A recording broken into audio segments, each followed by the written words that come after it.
अस्सलाम वालेकुम वरहमतुल्लाहि वबरकातुह। जाड़ों का मौसम शुरू हो चुका है, सर्दी आ चुकी है और कुछ ही वक्त के बाद में, कुछ ही अय्याम के बाद में ये सर्दियां एकदम जोरों शोरों के साथ में हमारे ऊपर आने वाली है। और इतनी तेज सर्दियां आएंगी जिसकी वजह से हमारे लिए बाहर निकलना मुश्किल हो जाएगा, नमाजियों के लिए वुजू करना मुश्किल हो जाएगा, बूढ़े लोगों के लिए, बुजुर्गों के लिए लिहाफ से निकलना मुश्किल हो जाएगा, बच्चों का बाहर निकलना, बड़ों का मस्जिदों में आना जाना एक बड़ा मुश्किल मरहला सामने आएगा।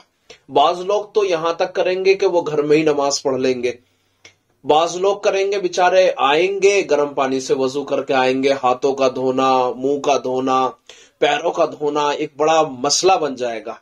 हालांकि मुसलमान इस बात को बहुत अच्छे से जानता है कि जब वो वजू करता है तो वजू करने की वजह से अल्लाह ताला उसके गुनाहों को माफ फरमा देते हैं। हदीस पाक में आया है कि वजू करने से इंसान के गुनाह उसके नाखून के नीचे से निकल जाते हैं। इतनी बड़ी फजीलत है वजू करने की। और खास तौर पर ठंड में आदमी वजू करे और फिर अल्लाह के दरबार में आए, अल्लाह की इबादत करे तो यकीनन उसको सवाब में इजाफा कर दिया जाता है। लेकिन हम इस बात को नहीं जानते कि अल्लाह ताला ने इन सर्दियों के मौसम के अंदर भी, इन जाड़ों के मौसम के अंदर भी अल्लाह ताला ने हमारे लिए कितनी नेमतें पैदा फरमा रखी हैं, कितनी नेमतें अल्लाह ने हमें दे रखी है, जिनमें से मैं आपके सामने एक नेमत का तज़किरा करने वाला हूं। ये कह सकते हैं कि ये अल्लाह ताला की तरफ से जाड़ों का तोहफा है।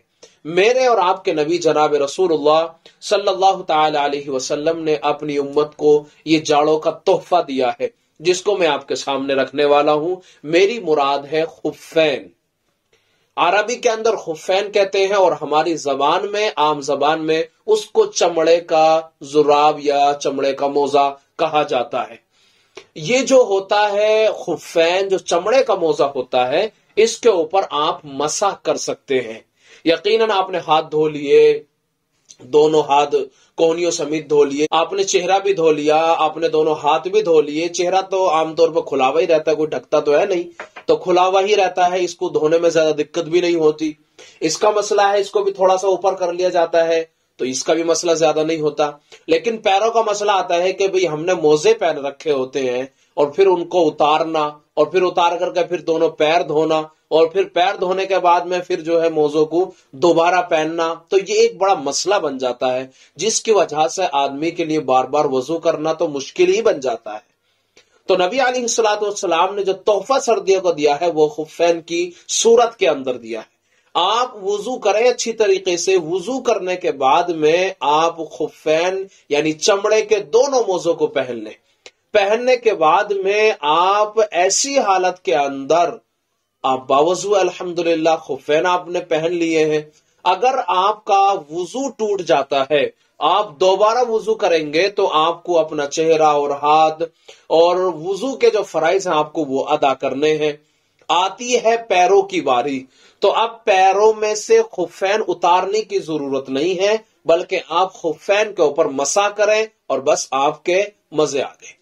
आपको पैर धोने की जरूरत नहीं पड़ी, आपने सिर्फ मसा करा और काम चला लिया। अब क्या है, किस तरह है, मैं आपके सामने उसकी मुख्तसर सी तफसील रखूंगा, इंशाअल्लाह आपके समझ में आ जाएगी।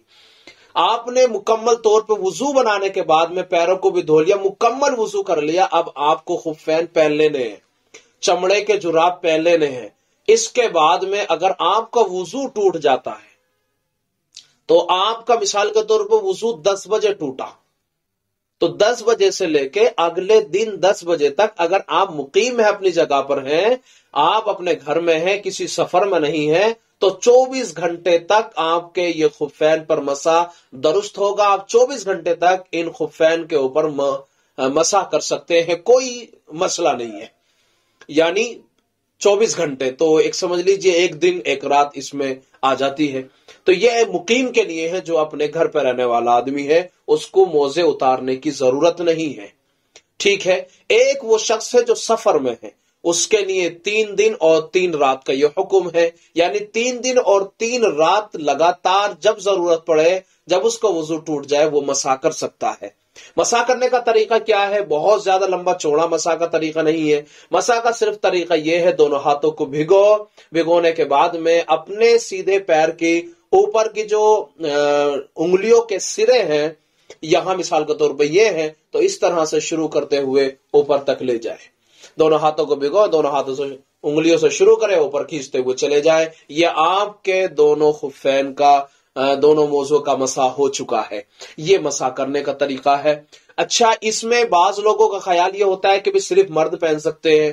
لوگوں کا خیال یہ ہوتا ہے، کچھ لوگوں کو پتہ ہی نہیں ہوتا کہ بھی خفین بھی کوئی چیز ہے، اللہ کی اور بھی نعمت ہے ہمارے لیے ہے کہ نہیں، معلوم کرنے کی توفیق نہیں ہوتی، اور اگر ہوتی بھی ہے تو سمجھتے ہیں کہ بھئی صرف مرد پہن سکتے ہیں. تو ایسا نہیں ہے، مرد حضرات بھی پہن سکتے ہیں، خواتین بھی پہن سکتی ہیں، بلکہ پہننا چاہیے، کیونکہ پیروں کی انگلیاں سوج جاتی ہیں جاڑوں کے موسم میں، ایڑیاں بہت زیادہ پھٹ جاتی ہیں، بہت زیادہ پریشانیاں تکلیفیں اٹھانی پڑتی ہیں. خواتین گھر کا کام کرتی ہیں، جس کی وجہ سے ان کے پیر ٹھنڈ کے مارے جو ہے ٹھٹر جاتے ہیں اور سوجن بہت زیادہ آ جاتی ہے. اب موزے تو پہن نہیں سکتے کیونکہ پانی میں چلنے پھرنے سے وہ بالکل گیلے ہو جائیں گے اور پھر زیادہ پریشانی کا سامنا کرنا پڑے گا.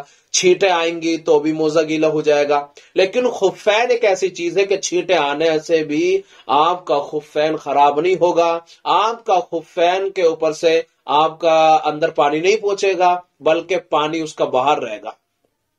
تو یہ آپ کے لیے بہترین تحفہ ہے، آپ اس کا ضرور استعمال کریں، اور آپ خود بھی استعمال کریں اور امت مسلمہ کو اس کا استعمال بھی کرائیں. اس ویڈیو کو آگے شیئر کریں تاکہ زیادہ سے زیادہ لوگوں تک پہنچے، آسانیاں پیدا ہو. اس لیے کہ الدین یسر، دین تو کتنا آسان ہے. نبی علیہ الصلوۃ والسلام نے فرما دیا، تو کیوں نہ ہم لوگوں کے لیے رہنمائی کا سبب بن جائیں، کیوں نہ لوگوں کے لیے آسانیاں پیدا کر لیں. اس لیے ویڈیو کو اپنے دوستوں میں، اپنے ساتھیوں میں، احباب میں، رشتہ دار میں، جہاں تک ہو سکتا ہے ویڈیو کو شیئر کریں تاکہ خفین خریدنے کے بعد میں اور جاڑوں کا مزہ لیں، آنند لیں. اور آپ کے لیے بہت ساری آسانیاں اللہ تعالیٰ نے پیدا کر رکھی ہیں، نعمتیں پیدا کر رکھی ہیں، تو کیوں نہ ان سے فائدہ اٹھایا جائے.